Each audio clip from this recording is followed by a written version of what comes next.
Bom, percebam aí, então, que nós vamos iniciar a aula 4, e qual será o conteúdo dessa aula? Bom, não que nós vamos conseguir ver todo este conteúdo, mas nesse material que eu preparei para vocês, a gente vai analisar os aspectos históricos que antecederam ali o Código de Defesa do Consumidor e, portanto, que fala da evolução do direito do consumidor, isso é bastante importante, e depois, especificamente, nós vamos falar sobre o CDC, né? Quais são as suas características, né? Como ele é composto, quais são os princípios basilares, né? Enfim, todas essas questões que são importantes para que a gente possa entender todas as normas previstas no Código de Defesa do Consumidor. Quando a gente consegue entender a razão de ser de uma norma jurídica, com certeza a gente tem uma visão bastante coerente dela. Então, quando você vê alguma situação relacionada ao direito do consumidor, se você tem uma boa visão dos princípios, se você tem uma boa visão da Política Nacional das Relações de Consumo, você consegue entender qual será a melhor solução jurídica, ainda que muitas vezes você não saiba especificamente sobre aquele direito. Estou falando de direito de arrependimento, estou falando de prática abusiva, estou falando de cláusula abusiva. Será que essa cláusula é ou não abusiva? Mas se você analisar aquela cláusula à luz dos princípios, né, e sabendo toda a dinâmica do CDC, você consegue chegar numa conclusão melhor, né? Com certeza você consegue entender a razão de ser. E aí você analisa de forma muito mais coerente, tá? Então, vamos falar aqui, iniciando o nosso estudo, a respeito, então, de uma frase de um conceito sobre direito do consumidor. Não, né? Então, eu não estou falando de Código de Defesa do Consumidor. O nosso CDC é um dos instrumentos, né, do direito do consumidor. Ele é mais amplo do que isso. Com certeza, é o principal instrumento, mas o direito do consumidor ele não se resume ao CDC. Então, o que seria o direito do consumidor? Conjunto de normas e princípios que regula a tutela de um sujeito especial de direitos, que é o consumidor, como agente privado vulnerável nas relações frente aos fornecedores. Então, veja, nós estamos falando, e aqui é interessante a gente olhar, né, fazer a análise literal, é direito do consumidor. Poderia ser direito do consumo, né, direito das relações de consumo? Não, o nome, né, do ramo jurídico é direito do consumidor, porque justamente o núcleo, né, o centro das atenções, o centro da proteção é o consumidor. Então, tudo que existe de normas, princípios, regras, existem pensando na proteção desse ser que é o consumidor. O fornecedor, que é a outra ponta da relação de consumo, não que as normas são feitas contra o fornecedor, pelo contrário, tanto que o que se objetiva é a harmonização das relações de consumo, mas todas as normas, né, todo o direito do consumidor, ele é construído olhando a proteção desse ser, que é justamente o consumidor. E nós vamos depois analisar quem que nós podemos chamar de consumidor, né? Quem que é essa figura, né, que nós denominamos consumidor. E aí eu já coloquei aqui para vocês um QR Code que vai remetê-los a um artigo do Conjur, que eu acredito que é do Conjur, se não for, vai ser um artigo em algum outro local, que trata sobre como o direito do consumidor contribuiu para o aperfeiçoamento do mercado. Então, muitas vezes as pessoas pensavam assim, antes do CDC, não, a gente não pode ter uma norma somente voltada para a proteção do consumidor, senão o mercado vai ficar amarrado, engessado, né, vai ser ruim para o comércio, vai ser ruim para os empresários, né? Essa norma ela não vai ser boa, ela vai emperrar aí, né, as relações. E o Brasil, até nós estamos falando da década de 1990, o nosso país era completamente isolado nas relações internacionais. Né? Completamente talvez seja um pouco demais, mas ele era muito isolado. O papel do Brasil, né, nas comercializações, nas relações com outros países, era muito tênue, assim, e muito reduzido. Faltava mesmo uma norma que pudesse dar maior segurança para que justamente houvesse essa maior negociação. É claro que a internet, né, e que ela contribuiu muito para o fenômeno da globalização, né, o que facilitou aí essa abertura. Mas, com certeza, a existência de novas normas, né, que protegessem tanto o consumidor, como também colocasse limites para o fornecedor, facilitou justamente a abertura do mercado. E, de modo algum, o CDC representou um retrocesso nas relações comerciais. Pelo contrário, ele trouxe balizas, ele colocou regras no jogo, e aí regras mais adequadas, e possibilitou, então, aos jogadores saberem exatamente como eles deveriam jogar. Então, acho que isso é bastante importante. Quando você está num jogo que você não conhece exatamente quais são as regras, você fica amarrado, porque você não sabe até onde você pode ir. É claro que, falando de proteção do consumidor, como quando a gente não tinha o CDC, para o fornecedor era uma situação mais confortável, porque ele tinha, assim, digamos, deveres menos delimitados, deveres menos, assim, não havia tanta evidência dos deveres do fornecedor. A responsabilidade era uma responsabilidade subjetiva, então, para que ele fosse responsabilizado por prejuízos causados ao consumidor, tinha que ficar provado a sua culpa. Isso era muito difícil, né? Então, realmente faltava ali uma proteção mais adequada. Então, depois fica aqui a recomendação para que vocês leiam esse artigo, não é um artigo longo.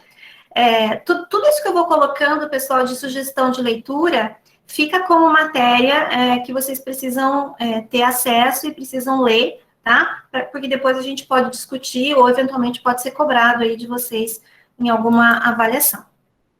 Então, continuando aqui, vamos analisar um pouco o aspecto histórico, retornando, né, falando ali antes da existência do CDC, como que era, então? Bom, eu preciso entender que o que se aplicava às relações entre fornecedor e consumidor era o Código Civil, porque esse era o código das relações privadas. Então, o que a gente tinha era o Código Civil.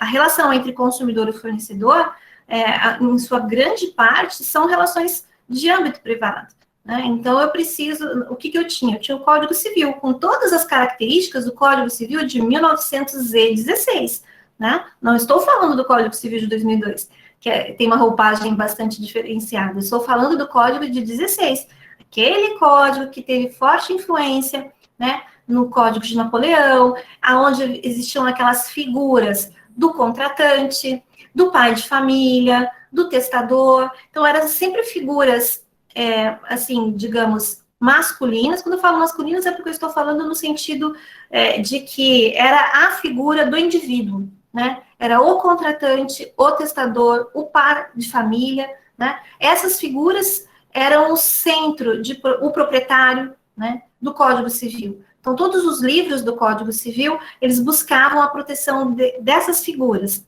no direito das obrigações, o contratante, no direito das coisas, o proprietário, no direito de família, o pai de família e o testador, né?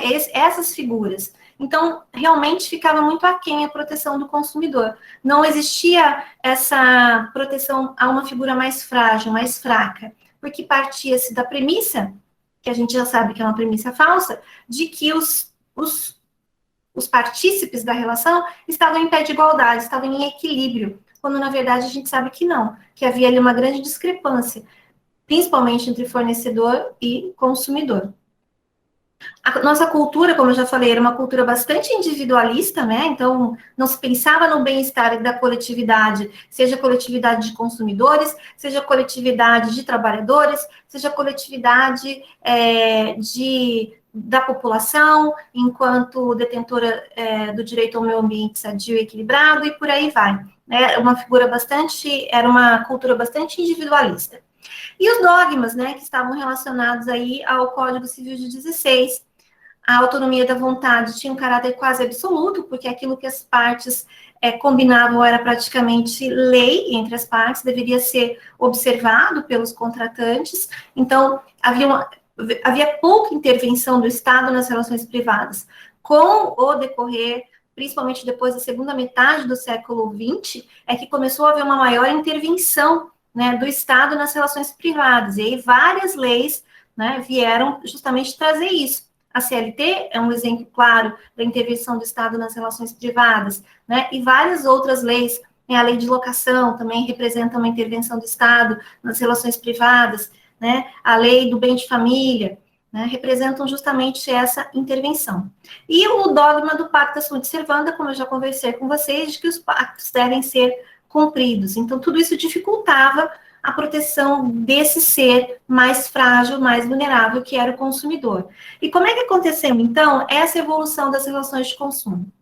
Lembrando que nós estávamos lá, final do século XIX, né, início do século XX, uma sociedade, e até antes disso, né, se a gente voltar lá, final do século XVIII, nós estávamos falando ali do período da Revolução Industrial, então realmente não existia a figura do consumidor, né? Era tudo feito muito artesanal, as relações eram muito realmente ali uma parte com a outra, né? Não havia produção em grande escala. Isso a gente já conversou quando a gente falou dos direitos transindividuais. Por isso que eu vou falar um pouquinho mais rápido aqui. Então, realmente, por que proteger o consumidor? Ele era uma figura muito apagada, quase inexistente. Então, não havia essa necessidade. Então, realmente não estava no radar do mundo jurídico a proteção do consumidor. Por quê? Porque quase não havia relações de consumo. Foi realmente com a Revolução Industrial que começou a criar corpo, né? Que as relações começaram a ficar mais massificadas, né? Menos pessoais. Então, após a Revolução Industrial, é que esse cenário começou a mudar. E aí a gente realmente começou a falar de grandes empresas que produziam, fabricavam em massa, e aí um consumo em massa. Então, esse consumo em massa é que realmente começou a alterar ali a natureza das relações. Então, novos conflitos começaram a surgir a partir, realmente, após a Revolução Industrial. E aí também a sociedade deixou de ser menos agrária e começou a ser uma sociedade mais industrializada. As cidades ganharam mais corpo e as relações de consumo foram tomando corpo, tá bom?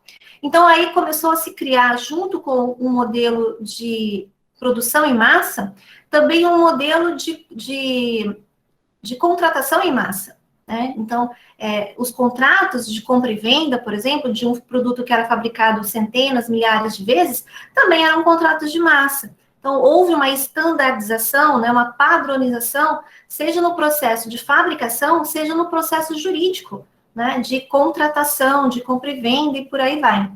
E essa sociedade começou a ser conhecida, como a gente fala, uma sociedade de massa, onde o sistema jurídico acompanhou o sistema de produção, né? Então, é onde surge ali o embrião do que nós conhecemos hoje por contratos de adesão, onde uma das partes faz a minuta do contrato, elabora o contrato com aquilo que ela acha de mais interessante, e a outra parte apenas vem e adere ou não àquele contrato, sem possibilidade de discutir o conteúdo desse contrato.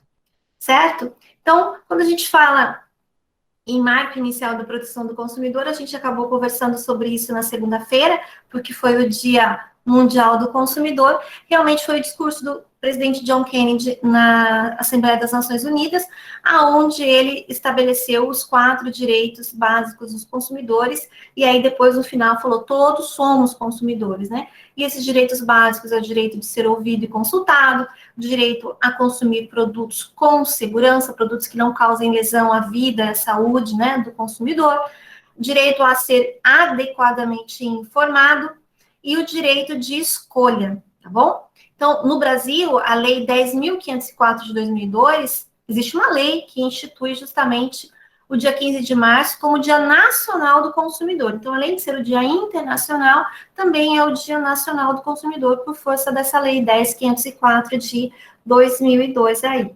ok? O que eu quero falar sobre o direito à informação, como o direito à informação é relevante hoje no nosso país, até por força do que está disposto no CDC, eu falo informação ao consumidor. Hoje, ou ontem, acho que foi ontem, o Procon de São Paulo, ele suspendeu a comercialização, acho que de 9 planos de saúde, né? Até eu coloquei hoje isso nos stories lá no Instagram. 9 planos de saúde tiveram as suas atividades suspensas com relação à venda, tá? Não podem mais vender planos de saúde, novos planos para novos consumidores. Por quê? Porque ficou constatado uma falha na informação que é prestada na hora da comercialização desses planos. Então, há uma falha porque não é informado adequadamente o consumidor como é feito o processo de planificação do valor da mensalidade. Então, há uma falha ali. Então, enquanto eles não adequarem, né, não fizerem uma adequação nesses contratos que eles comercializam, eles não vão poder comercializar novos contratos. Aquilo que já foi comercializado está valendo, mas aquilo que ainda seria comercializado só pode voltar a ser comercializado após, então, essa adequação desses contratos. Vejam a importância que tem hoje a informação.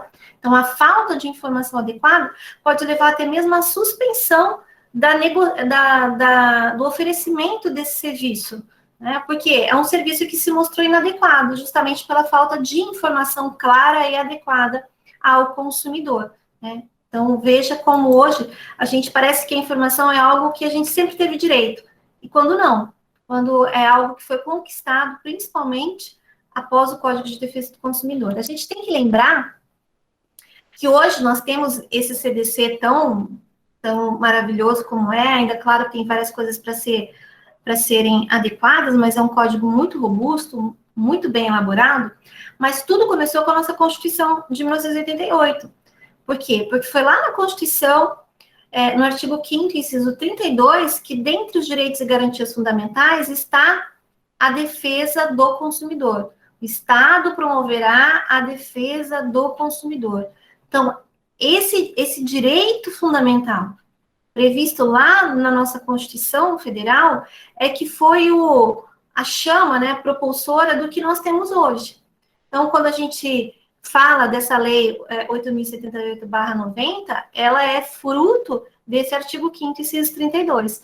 E lá no artigo 170, perdão, lá no artigo 48 do ADCT, está previsto que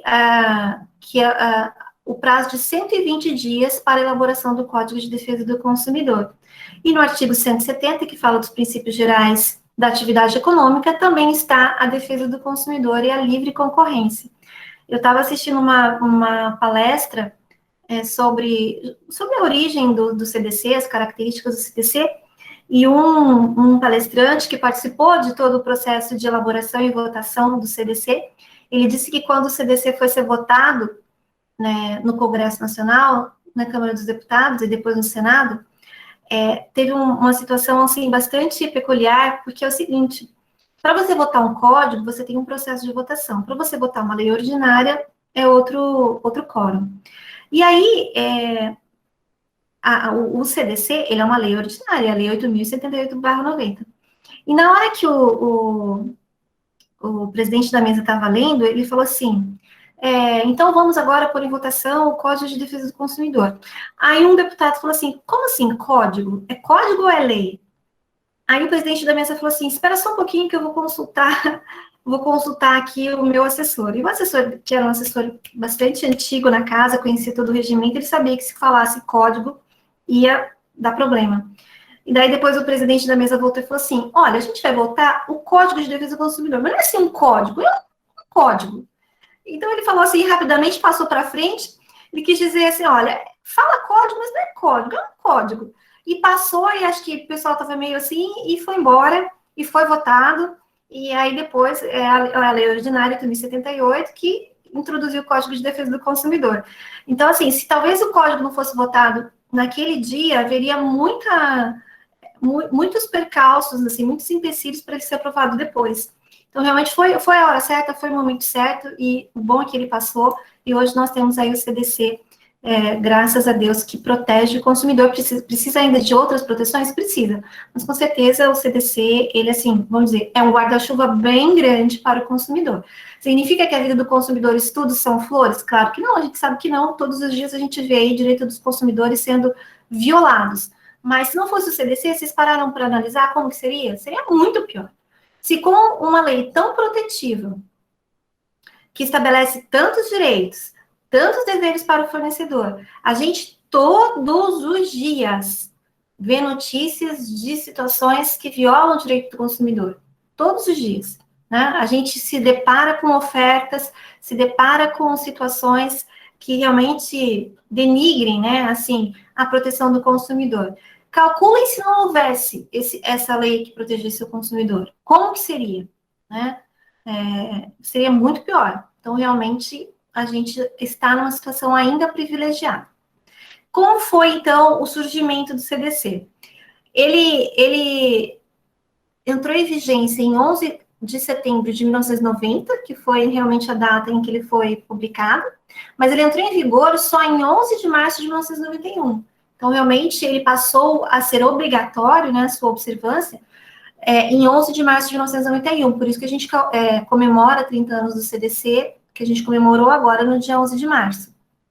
E essa vacatio legis foi uma vacatio legis mais longa, por quê? Porque realmente era uma lei que viria a estabelecer muitas alterações nas relações de consumo, nos deveres dos fornecedores e por aí vai. Então, precisou de um prazo para que os fornecedores se adequassem a essa nova lei, se preparassem para todas as obrigações que eles teriam que realmente absorver a partir do início de vigor do CDC.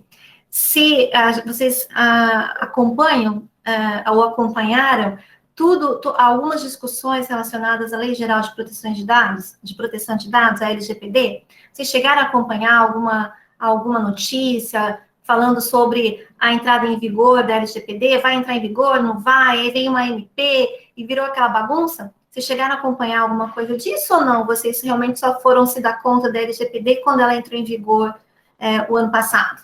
Não, gente, coloquem a LGPD no radar de vocês.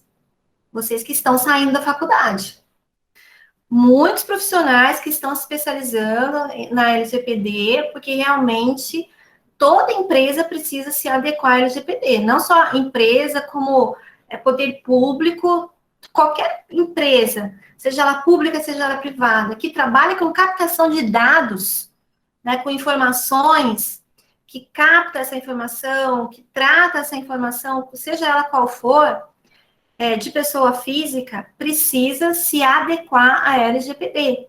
E aí, o que acontece? Se não for adequado, ela vai responder. Ela vai responder perante o destinatário da informação, que é a pessoa física, vai responder perante a Autoridade Nacional de Proteção de Dados, enfim.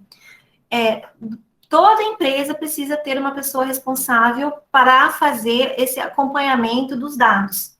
Então, a LGPD, ela trouxe várias modificações, tá? Então, realmente, ela implica numa alteração muito grande. A partir da entrada em vigor da LGPD, hoje, se eu não quiser que os meus dados fiquem disponíveis em determinada empresa ou em determinada plataforma, eu vou lá e peço para que ele seja retirado. Na verdade, para eles colocarem, eles precisam da minha autorização. Mas, realmente... E outra coisa, se uma empresa me liga, me oferece um serviço, e ela coloca... eu sei que ela tem dados a meu respeito, eu vou perguntar, como que você conseguiu essas informações? Ela tem que me informar. De onde ela tem essas informações? E aí, se houve uma violação, né, se houve realmente um fornecimento de informação por alguma empresa indevido, isso aí vai gerar consequências. Porque antes havia aquele comércio, né, de venda de listas, vendas de dados, que era, assim, praticamente terra de ninguém, né? Os bancos tinham aquilo, as grandes empresas tinham, e é um produto caro. Informação é um produto caro, dados é um produto caro.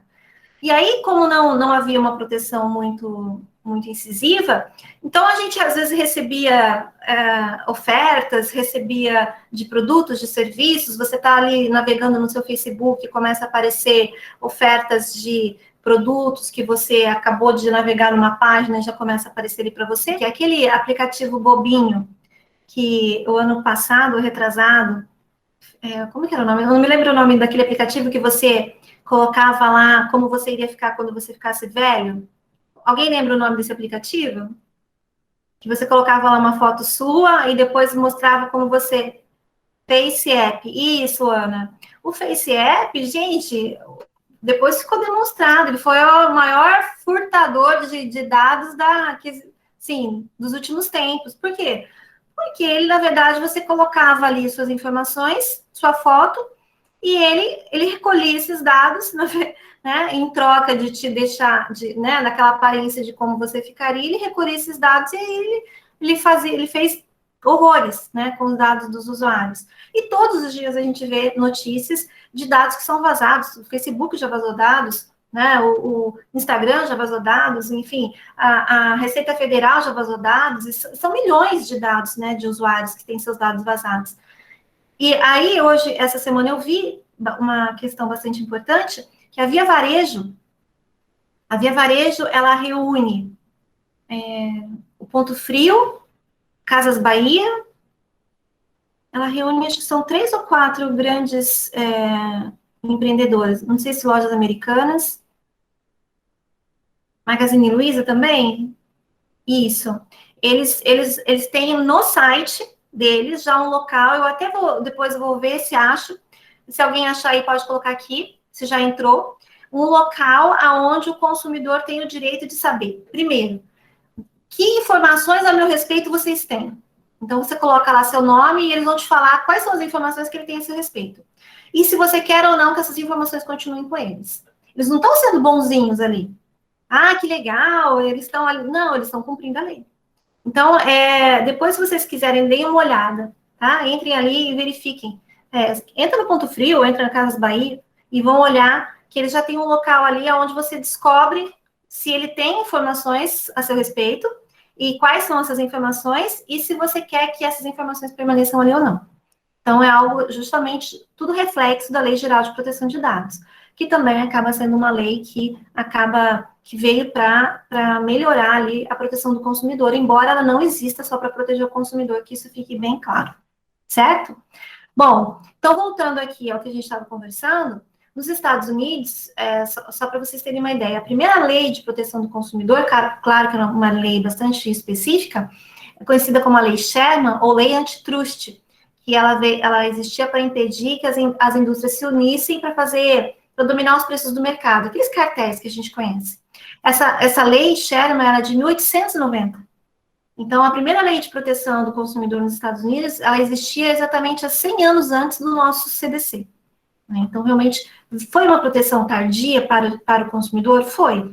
Mas, em contrapartida, é uma lei muito nova, é uma lei com cláusulas abertas, então, dificilmente o CDC vai envelhecer. Por que dificilmente ele vai envelhecer? Porque ele permite leituras e releituras, né, dos seus dispositivos. Então, é possível que ele seja lido, relido, interpretado de acordo com a realidade, de acordo com os fatos então existentes. E isso é bastante interessante. É claro que isso não vai retirar a necessidade de que novas leis venham justamente para fazer algumas atualizações, como a gente sabe que precisam ser feitas. Tá? Então, o CDC, resumindo, representou a concretização do direito do consumidor como um ramo jurídico autônomo. Por quê? O que é necessário, gente? Agora eu pergunto para vocês, o que é necessário para que um ramo jurídico seja considerado autônomo? Então, que ele exista, né, e seja considerado algo independente, né, que realmente não esteja ali atrelado ou dependente da existência de outro ramo jurídico. O que é necessário para que a gente fale, não, olha, então agora existe um ramo jurídico autônomo, que é o direito do consumidor. O que precisa? Normas próprias. E isso, Felipe, normas próprias é um dos requisitos. Não é o único, mas é um dos requisitos. Princípios. Isso aí, princípios. Né? Então, leis e princípios. É preciso que esteja aí. Aí o princípio,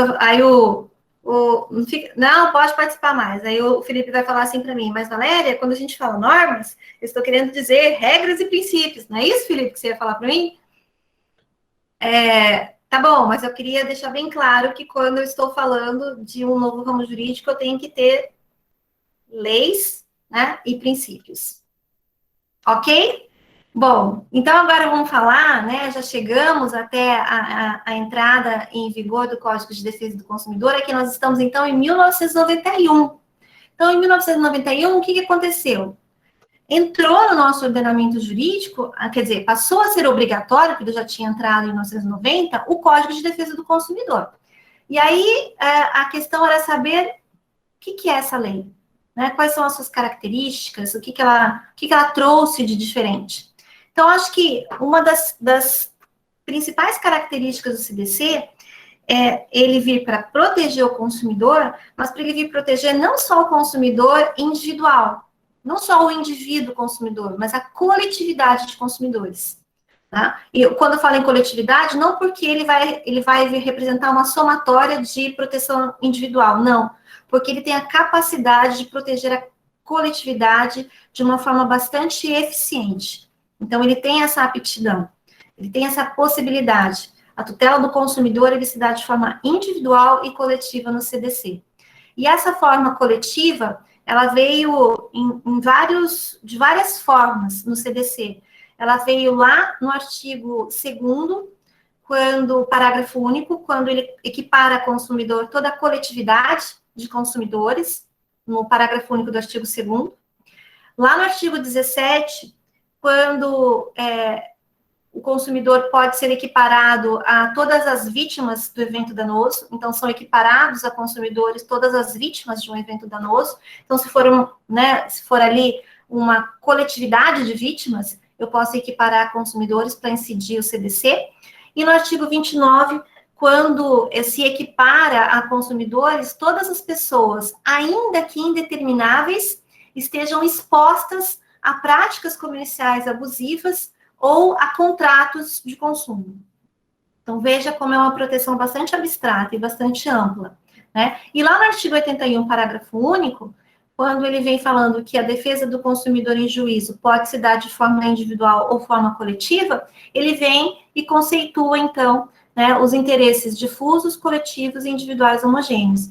Então, quando a gente fala em tutela coletiva, a gente tem, assim, um espectro bem amplo, né, dentro do CDC. E qual que é o objetivo do CDC a essa proteção coletiva do consumidor? Bom, primeiro, é justamente atuar naquilo que é o objetivo de toda norma jurídica. Né? Toda norma jurídica, ela vem não para repreender, né, para atuar depois que o dano se instalou, mas ela vem sempre para prevenir a existência de novos conflitos. Então, o primeiro objetivo do CDC e também da tutela coletiva é atuar na prevenção, estabelecer direitos para os consumidores que representam deveres para os fornecedores, que vão agir justamente na prevenção de novos danos a essa coletividade de consumidores. Então, é atuar na prevenção. Depois, fortalecer o consumidor. O consumidor sozinho, ele é muito mais vulnerável, né? Então, quando eu faço uma proteção coletiva dos consumidores, essa ação coletiva, ela tem muito mais força, ela ganha muito mais poder, né, dentro do poder judiciário, principalmente. Vocês acham que um juiz, ele analisa uma ação coletiva da mesma forma como ele analisa uma ação individual? Claro que não. Não estou dizendo que o juiz, ele não dá atenção para a ação individual, mas é claro que ele dá muito mais atenção para uma ação coletiva, porque ele sabe o potencial de impacto que aquela ação vai causar. Ela vai impactar muito mais pessoas do que uma ação individual, né? Então, o juiz, ele dá mais atenção, porque realmente o impacto vai ser bem maior.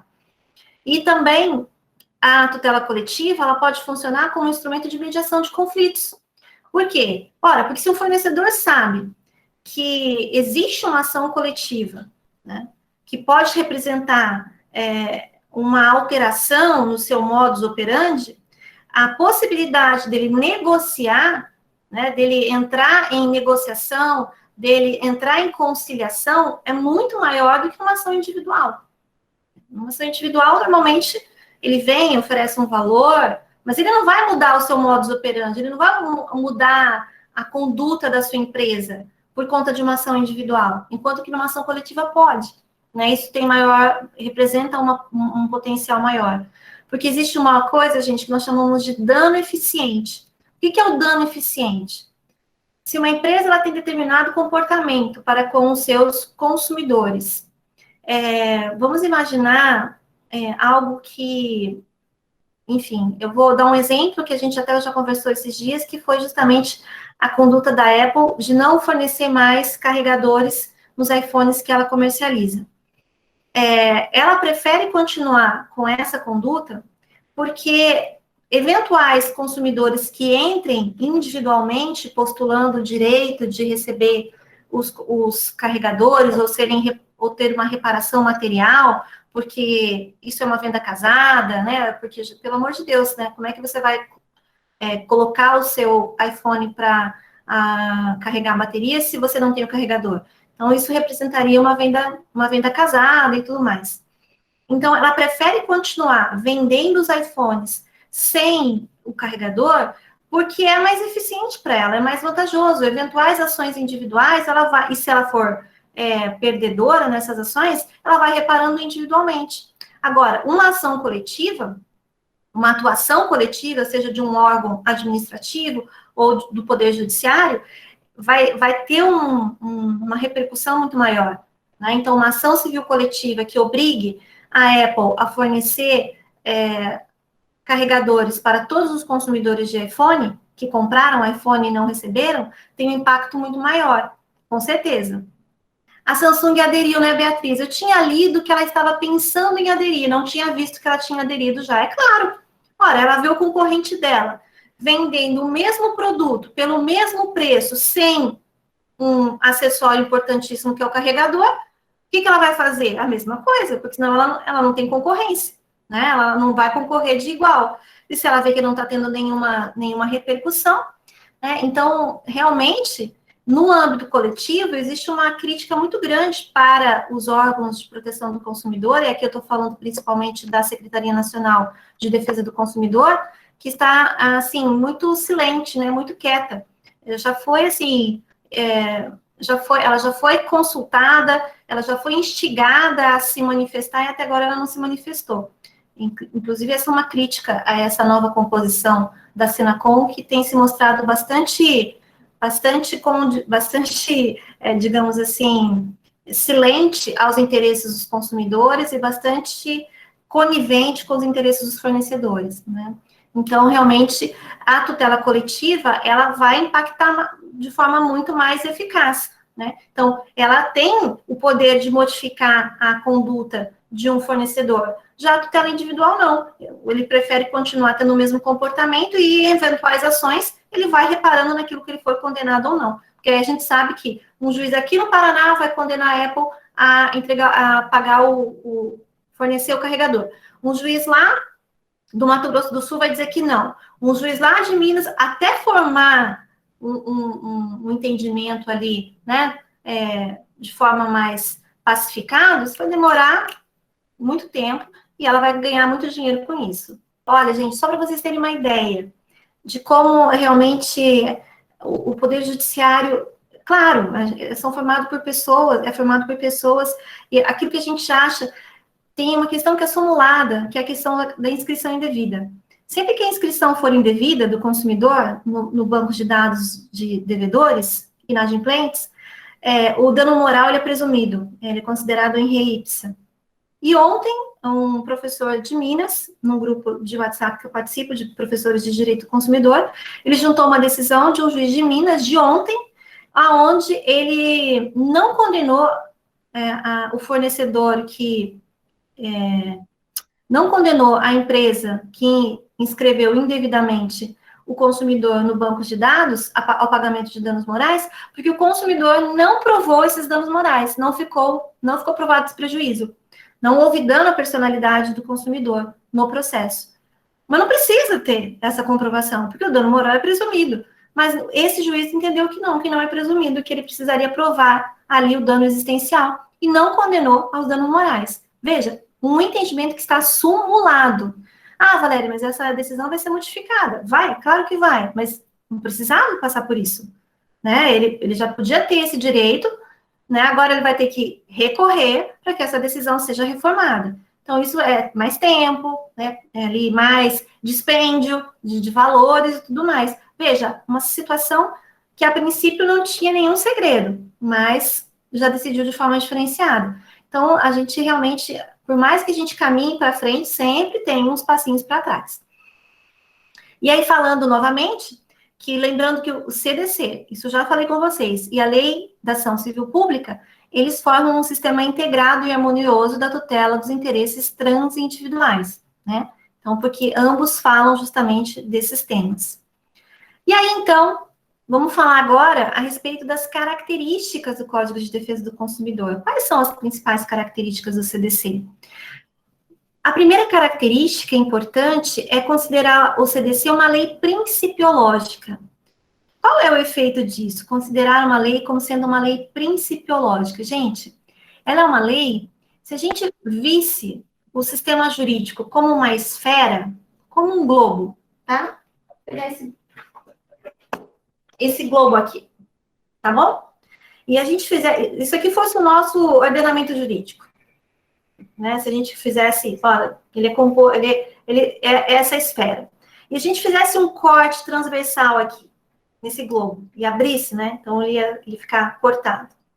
É como se a gente, então, jogasse, né, colocasse o CDC aqui, nesse meio, nesse recheio, e ele ia se espalhar por todo esse globo, por todo o nosso ordenamento jurídico. Como assim, Valéria? Vamos pegar um exemplo, gente, de um contrato de seguro, tá? Um contrato de seguro de veículo, vamos pegar esse exemplo. Um contrato de seguro, se vocês procurarem em todo o CDC, vocês não vão ver nenhum artigo falando especificamente do contrato de seguros. Porque o CDC, ele não tipifica os contratos. Qual é a legislação que tipifica os contratos? O Código Civil.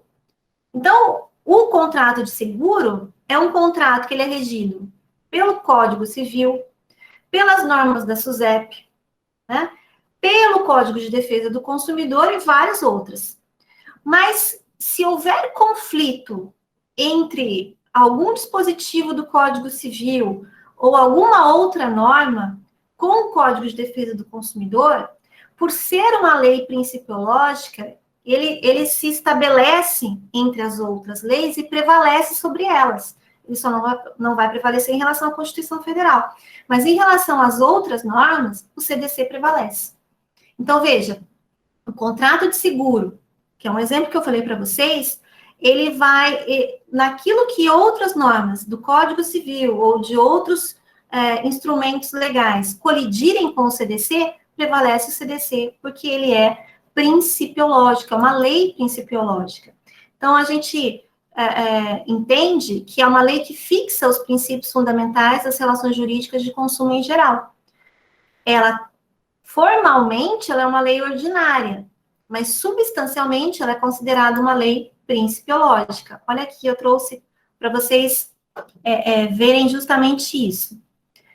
Eu tenho aqui a Constituição Federal, aqui as leis ordinárias. Formalmente, nesse meio aqui, né, eu não vou ter nenhuma outra, a não ser as leis complementares, isso aí. Mas ela também está acima formalmente. Então, veja, eu tenho a Constituição nessa pirâmide, né, da hierarquia das normas, a Constituição, as leis ordinárias. O CDC, ele fica aqui, por quê? Porque a ideia é que a principiologia do CDC deve prevalecer. Por quê, Valéria? Porque o CDC, ele deriva de um princípio constitucional.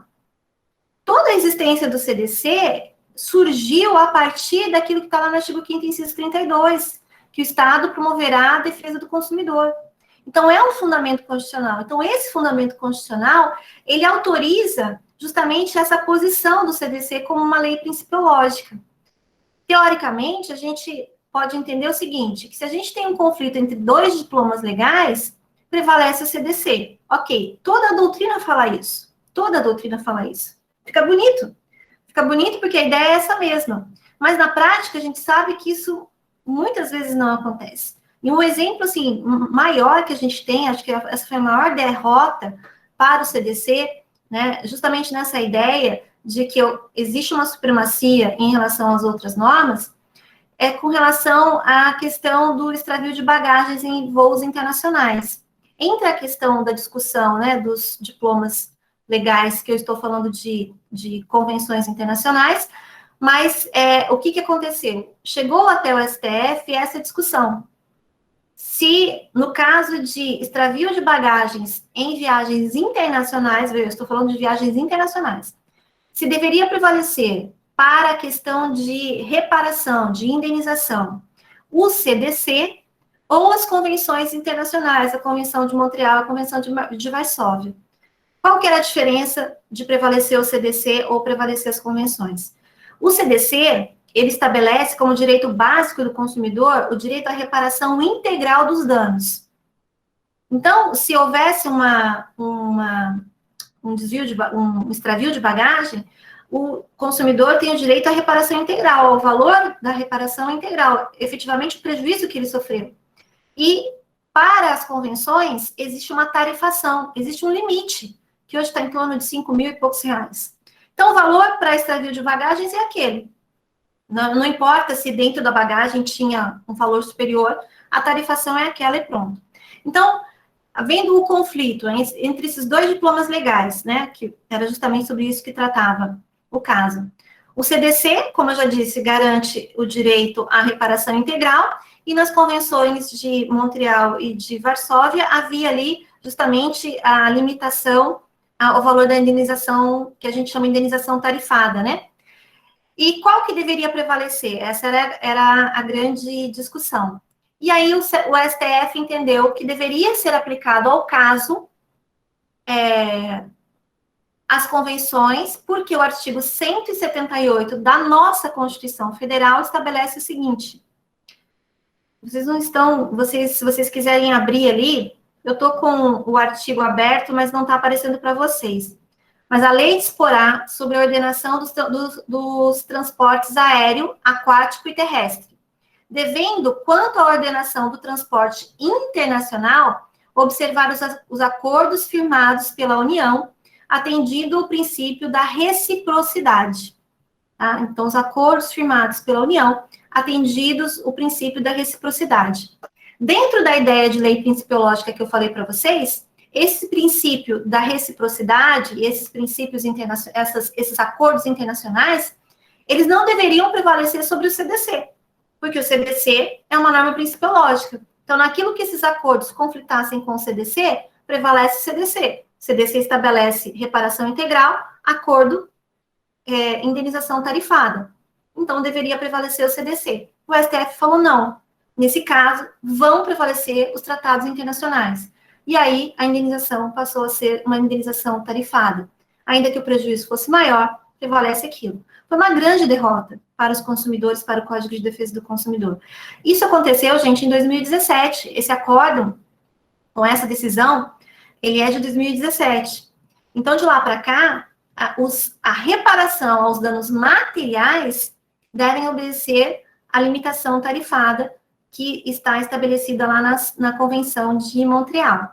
Eu trouxe para vocês aqui nesse QR Code, na verdade, não sei se vocês conhecem aquele site Dizer o Direito.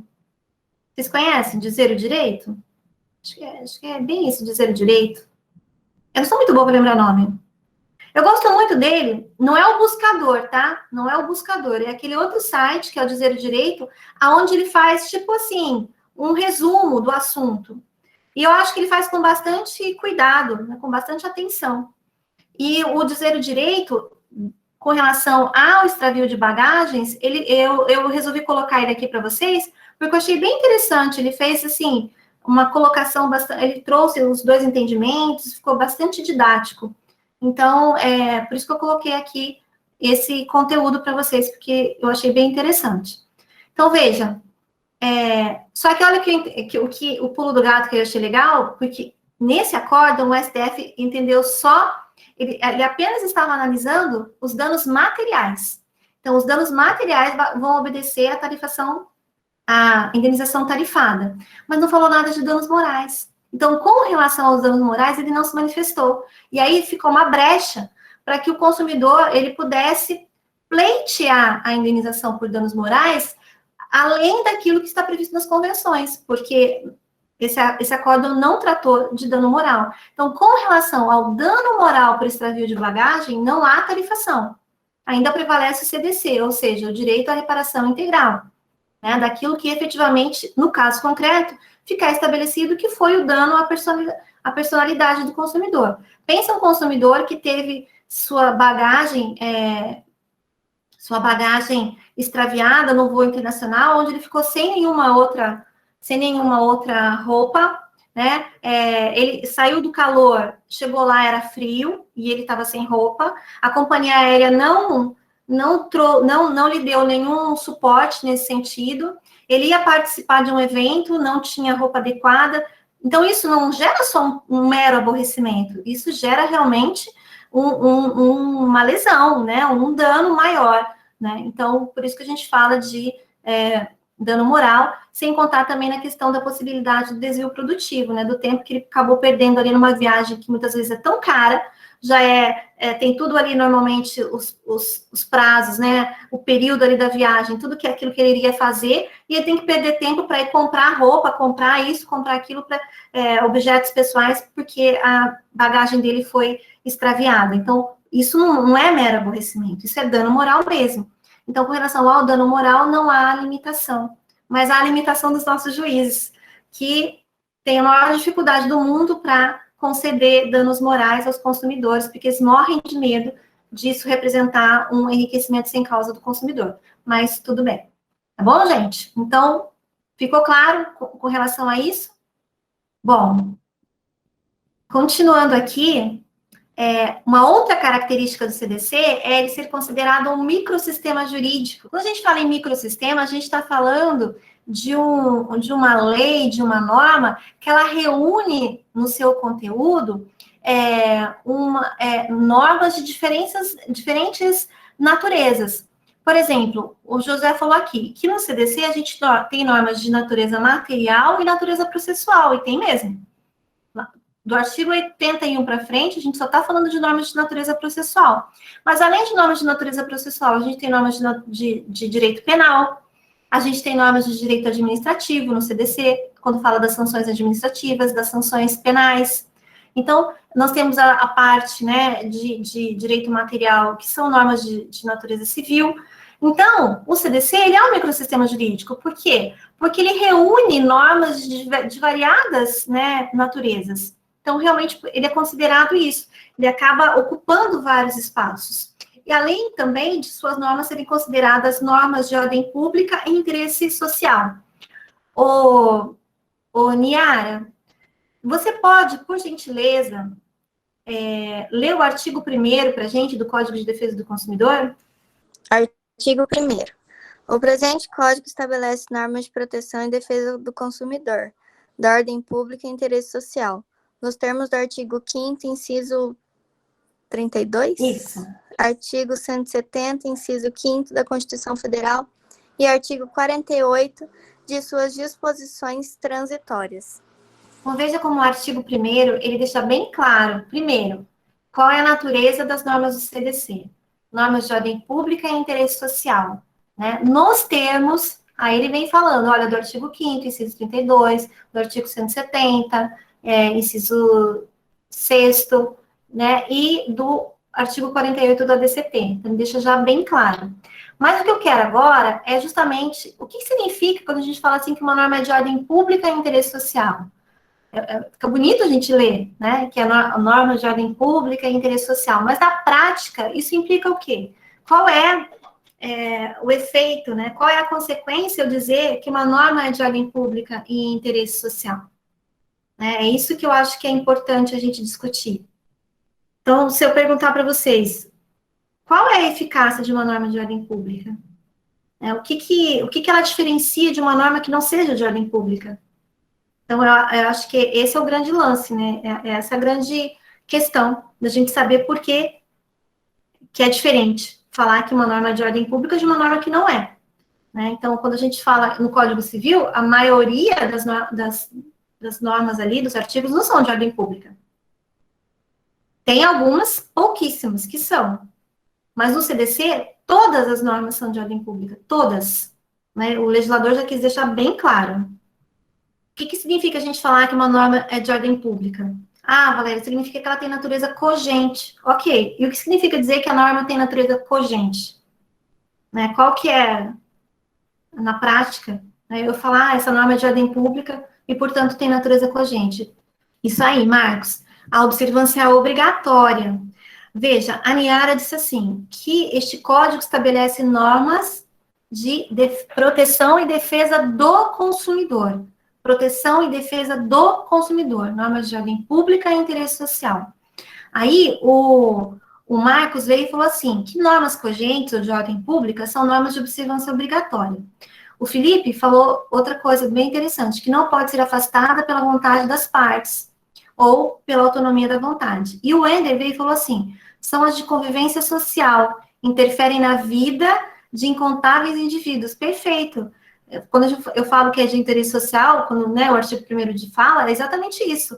São normas de convivência social, né? Então, interferem na vida de uma coletividade, da própria sociedade. Então, os meninos aí explicaram muito bem justamente isso. Então, quando fala lá, mas vamos só tornar um pouquinho mais prático para vocês compreenderem exatamente o que eu estou querendo me referir. Lá no artigo 49 do CDC, está estabelecido o direito de arrependimento. Então, sempre que a compra for feita fora do estabelecimento comercial, o consumidor tem o direito de se arrepender.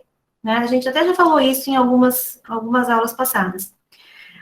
O que eu quero perguntar para vocês é o seguinte, já que a gente está dizendo que são normas de ordem pública, são normas de interesse social, se o Wender for comprar num site, tá? Ele vai fazer uma compra num site, aonde diz assim, nesse site, olha, então você está comprando aqui um tênis, vou dar um tênis pelo valor de R$ 200, ok? Se você não usar o direito de arrependimento, nós te daremos um desconto de 20%.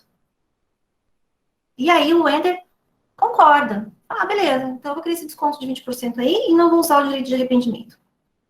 E aí chega o tênis na casa do Wender. A pergunta que eu faço é, ele pode ou não pode fazer uso do direito de arrependimento? Entenderam? Ele não pode abrir mão desse direito. Ele não pode. Por quê? Porque a norma veio para protegê-lo. E mesmo que ele queira, ele não pode abrir mão. Ele não tem esse poder de abrir mão desse direito subjetivo, que a lei lhe impinge, né? Ela lhe coloca, ela põe ali, ela não dá como uma opção, ela dá como um direito que ele não pode abrir mão nem se ele quiser. Né? Porque o direito de arrependimento existe por outros motivos, que eu não vou falar sobre isso agora. Mas, então, como a norma é uma norma de proteção, é uma norma de ordem pública, ele não pode abrir mão. É a mesma coisa quando a gente fala de direito dos trabalhadores. Nem se ele quiser, ele não pode abrir mão. Né? Por quê? Porque é uma norma de ordem pública também.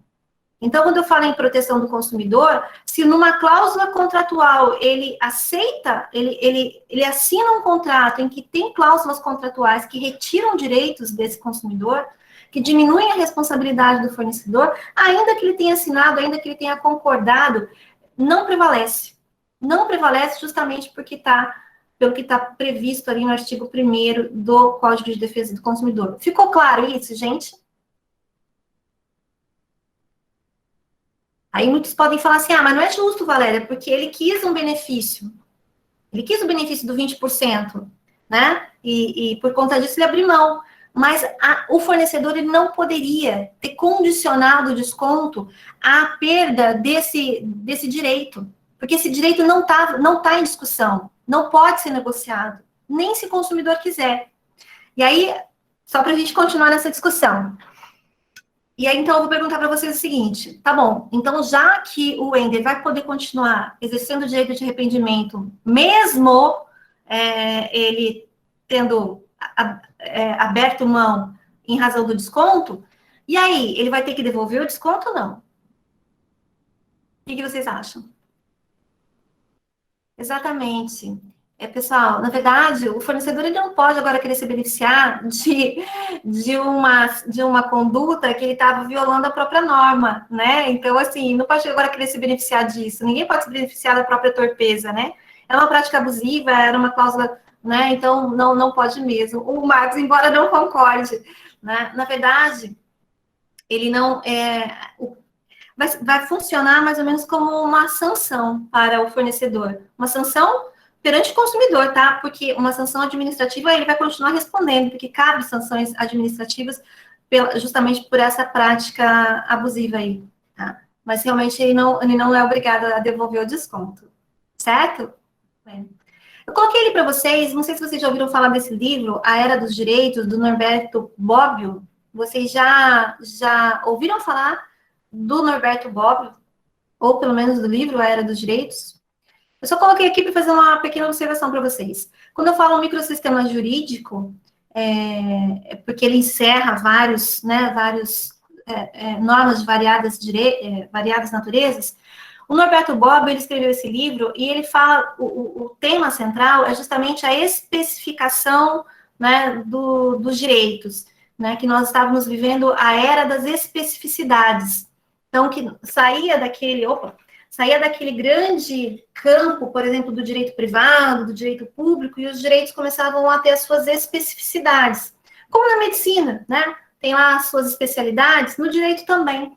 Então, a evolução da sociedade caminhava para uma especialidade dos direitos, né? De que cada direito teria o seu ramo específico.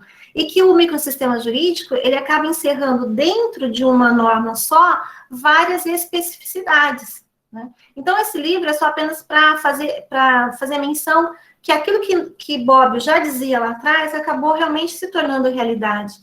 E hoje nós temos o Estatuto da Criança e do Adolescente, nós temos o Estatuto do Torcedor, nós temos a lei que protege os deficientes. Então, são normas bastante específicas para determinadas situações, né? Então, isso acabou se tornando uma realidade. E aqui, na verdade, eu só coloquei, lembrando que a defesa do consumidor era algo já fundado na nossa Constituição Federal, e que tem uma carga eficacial, né, uma carga de eficácia específica, e que isso implica também uma proibição ao retrocesso. Eu não posso ter leis posteriores que retirem direitos que já foram estabelecidos pelo Código de Defesa do Consumidor ou outras leis que tratem de direitos do consumidor, né? Então, não pode retroceder. Como tem um fundamento constitucional, tem que ser sempre um caminhar para frente, né, na evolução. É claro que tudo isso é objeto de interpretação, mas a ideia é essa, sempre para frente, nunca para trás, ok?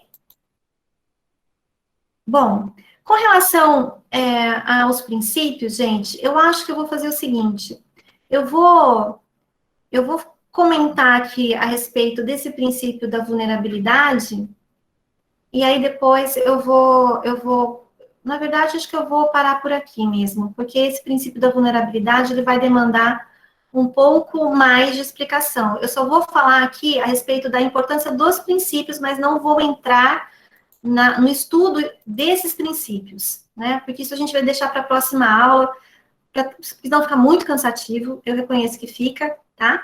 Então, quando eu falo dos princípios, nós sabemos que hoje os princípios têm uma força, uma eficácia normativa bem maior do que havia no passado, né?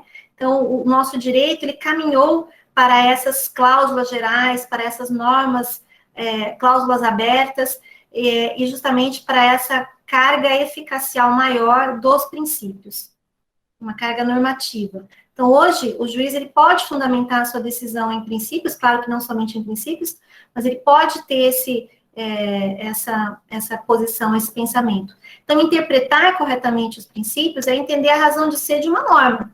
Então, quando eu falo em princípio da vulnerabilidade do consumidor, princípio do equilíbrio contratual, princípio da boa-fé objetiva, dentro do CDC tem toda uma razão de ser.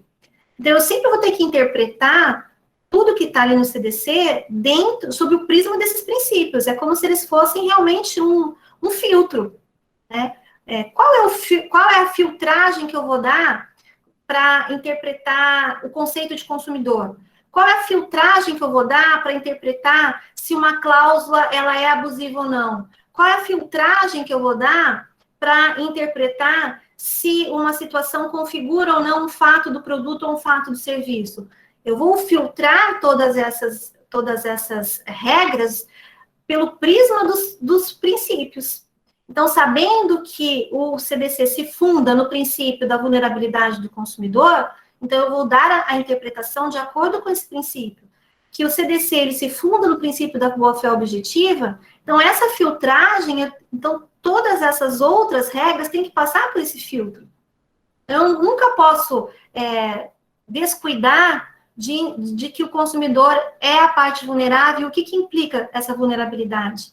Que as partes, consumidor e fornecedor, têm que atuar em conformidade com a boa-fé objetiva. Então, no caso concreto, o que isso traz de consequências? E que o equilíbrio contratual é o que justifica a existência do próprio Código de Defesa do Consumidor, porque era uma relação descompensada, né? O fornecedor estava numa situação de supremacia, de superioridade em relação ao consumidor, e até hoje está. Então, quando eu trago uma norma extremamente protetiva, e o CDC é essa norma extremamente protetiva, o próprio artigo 1º já fala que o Código estabelece normas de ordem pública e interesse social, de proteção e defesa do consumidor. Então, já fica bem claro quem é a figura ali que será protegida. Então, será que não infringiria ali o princípio da equidade, o princípio da isonomia? Não, porque eu estou falando da isonomia substancial. É buscar o equilíbrio, justamente tratando diferente partes que estão em situações diferentes. Né? E o consumidor e fornecedor estão. Pensa o consumidor aqui em relação ao Banco Itaú, o consumidor em relação à Vivo, o consumidor em relação... E eu não preciso nem falar só dos grandes consumidores, mesmo dos fornecedores grandes, mesmo dos fornecedores menores, eles têm o know-how da atividade deles, e o consumidor não tem. Então, por isso que justifica esse tratamento diferenciado, certo? Então, só para justamente fazer esse fechamento e a gente entrar na próxima aula já explicando exatamente no que consiste o princípio da vulnerabilidade, o princípio da boa-fé. Não são os únicos, existem outros princípios. Eu escolhi esses 3 porque eles são realmente, acho que os basilares ali, os principais. Mas existem outros princípios aí que norteiam o Código de Defesa do Consumidor. Tranquilo, pessoal?